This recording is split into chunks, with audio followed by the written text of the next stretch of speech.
안녕하세요. 김덕영 목사입니다. 이제 8월이 시작되었는데요. 새롭게 시작된 8월 한 달도 하늘 양식으로 영육 모두 강건하셨으면 좋겠습니다. 자, 오늘 우리가 나눌 말씀은 이사야 54장 6절로 10절, 이사야 54장 6절로 10절입니다. 제가 읽겠습니다. 여호와께서 너를 부르시되 마치 버림을 받아 마음에 근심하는 아내, 곧 어릴 때 아내가 되었다가 버림을 받은 자에게 함과 같이 하실 것임이라. 내 하나님께서 말씀하셨느니라. 내가 잠시 너를 버렸으나 큰 궁율로 너를 모을 것이요. 내가 넘치는 진노로 내 얼굴을 내게서 잠시 가리웠으나 영원한 자비로 너를 긍휼히 여기리라. 내 구속자 여호와께서 말씀하셨느니라. 이는 내게 노아의 홍수와 같도다.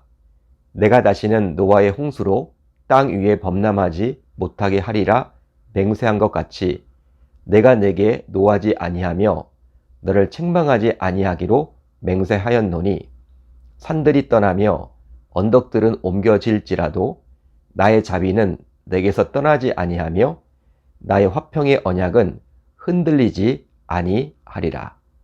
너를 긍휼히 여기시는 여호와께서 말씀하셨느니라. 아멘. 하나님의 말씀입니다. 오늘은 이 말씀을 통해서 책임지시는 하나님이란 제목으로 은혜를 나누겠습니다. 첫사람 아담과 여자가 하나님이 금하신 선악을 알게 하는 나무의 열매를 먹고 난 이후 하나님께서는 그들 각자에게 왜 그것을 먹었냐라고 물었습니다. 그러자 아담은 다음과 같이 말을 했죠. 아담이 이르되 하나님이 주셔서 나와 함께 있게 하신 여자 그가 그 나무 열매를 내게 주므로 내가 먹었나이다. 첫사람 아담은 자신의 책임을 인정하지 않고 하나님과 여자에게 책임을 전가하게 됩니다. 자신이 했다라고 이야기를 하지 않죠. 하나님과 여자에게 책임을 전가하고 있어요. 이제 하나님께서는 여자에게 왜 그 나무의 열매를 먹었냐라고 또 물어요. 그러자 여자는 다음과 같이 이야기를 합니다. 여자가 이르되 뱀이 나를 꿰므로 내가 먹었나이다. 여자 역시 자신의 책임을 인정하지 않고 뱀에게 책임을 전가하게 됩니다. 이처럼 죄로 인해서 사람은 누구나 책임을 잘 지려 하지 않죠. 책임지려 하지 않습니다. 바로 죄로 인해서 이제 사람은 이기적인 존재가 되었기 때문이에요. 그래서일까요? 우리 사회를 보더라도 책임지지 않을 여러 말들을 쉽게 내뱉는 분들이 얼마나 많은지 모릅니다. 심지어는 대통령에 출마하려는 분들과 같은 공인들의 공약을 살펴보더라도 실현 불가능하거나 공약은 공약일 뿐이고 실제로는 대통령의 권한으로도 책임질 수 없는 내용들이 너무나도 많음을 알 수 있죠. 또 한 가지는요, 책임을 지고 싶어도 우리 인간의 연약함과 유한함으로 인해서 책임을 질 수 없는 경우도 있곤 합니다. 예를 들어 보면 보통의 관계가 아닌, 즉 부모와 자녀와의 관계 속에서 일반적으로 부모는 자녀를 위해서는 무엇이든지 다 해주고 싶어 하죠. 하지만 부모가 자녀를 위해서 경제적으로 혹은 정신적으로 조금 도와줄 수 있을 뿐이지 자녀의 인생을 전부 책임질 수는 없습니다. 즉 자녀를 위해서 부모가 대신 군대에 갈 수도 없고 자녀를 위해서 대신 취업 준비를 해줄 수도 없고 자녀가 아플 때 대신 아파해 줄 수도 없습니다. 이것은 아무리 부모지만 또 부모로서 자녀를 사랑한다고 하지만 부모도 인간인지라 한계를 분명히 가지고 있기 때문에 불가능한 것이죠. 하지만 우리가 신앙의 대상으로 믿는 하나님은 다른 존재입니다. 그분은 피조물이 아니라 창조주이시기에 완전히 책임을 질 수 있는 유일한 분이시죠. 오늘 말씀은 바로 그런 내용을 담고 있습니다. 즉 우리의 모든 것을 책임지시는 여호와 하나님에 관한 말씀이죠. 자, 이제 오늘 말씀 6절을 볼까요? 6절을 보시면 이렇게 기록이 되어 있죠.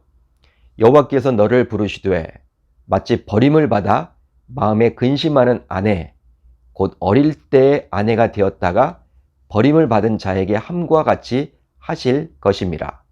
내 하나님께서 말씀하셨느니라.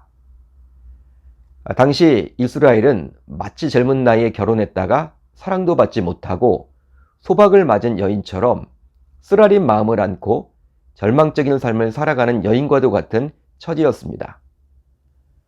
실제로 이런 처지로 내몰린다면 얼마나 힘들고 어려운 삶을 살아내야만 하겠습니까? 이를 가리켜서 마음에 근심하는 아내라고 표현을 해주고 있죠. 이것은 어디까지나 비유의 말씀인데요. 따라서 고난당하는 성도들은 과부 아닌 과부이고 고아 아닌 고아로서 말할 수 없는, 즉 비참하고 절망적인 인생을 살게 된다라는 거예요. 그런데요, 그를 버렸던 남편이 자신의 잘못을 깨달아 새 사람이 되어서 다시금 아내를 불러서 뜨겁게 사랑을 해주고 그동안 고생한 것을 다 갚아주게 된다면 이제 아내는 다시금 행복하게 되겠죠. 바로 하나님께서는 그렇게 해주시겠다라고 약속을 해주십니다. 7절로 8절을 볼까요?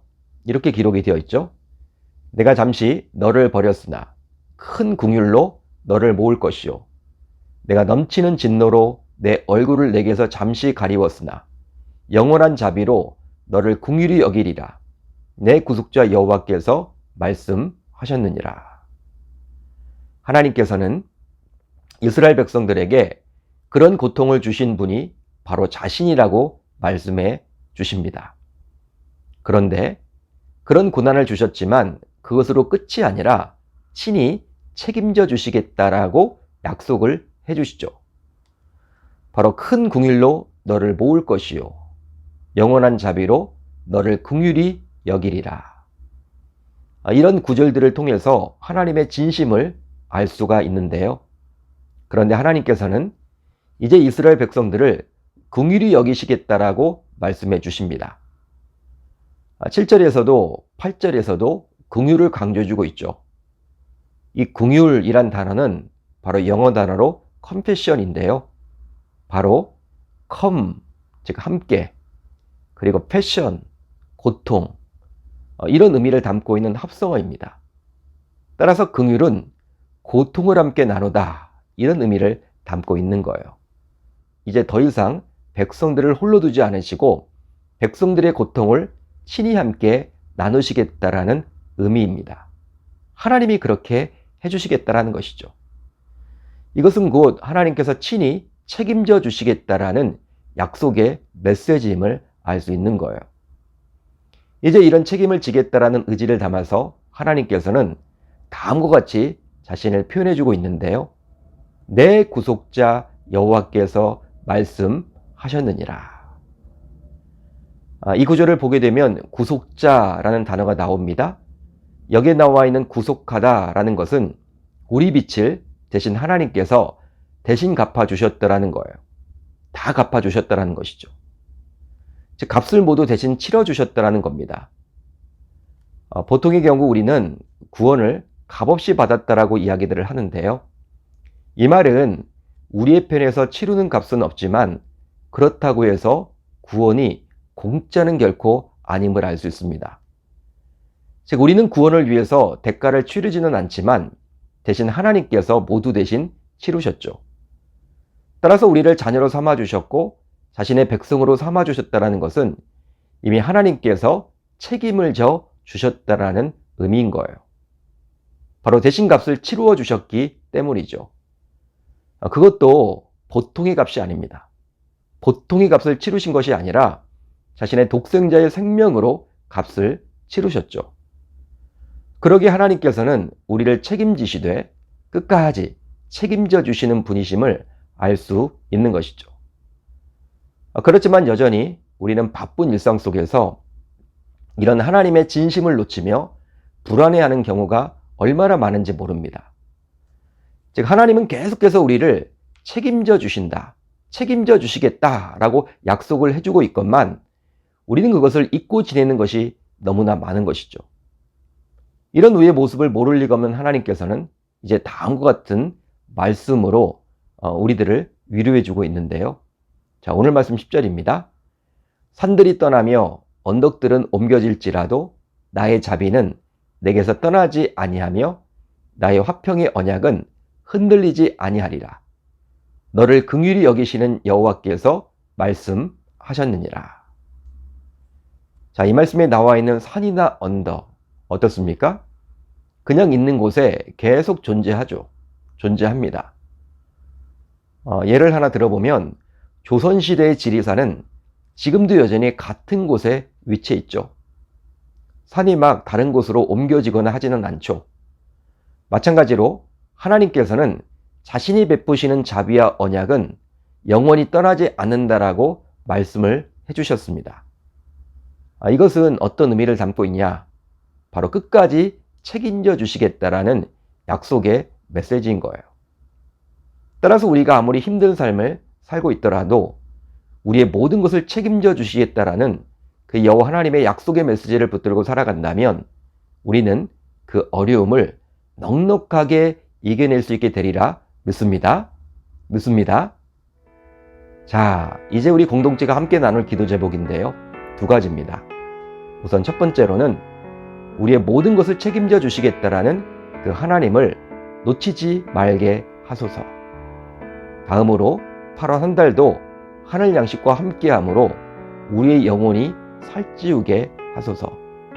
올 하루도 말씀을 붙잡고 기도하는 가운데 하나님의 세밀한 음성을 듣는 저와 여러분들이 다 되셨으면 좋겠습니다.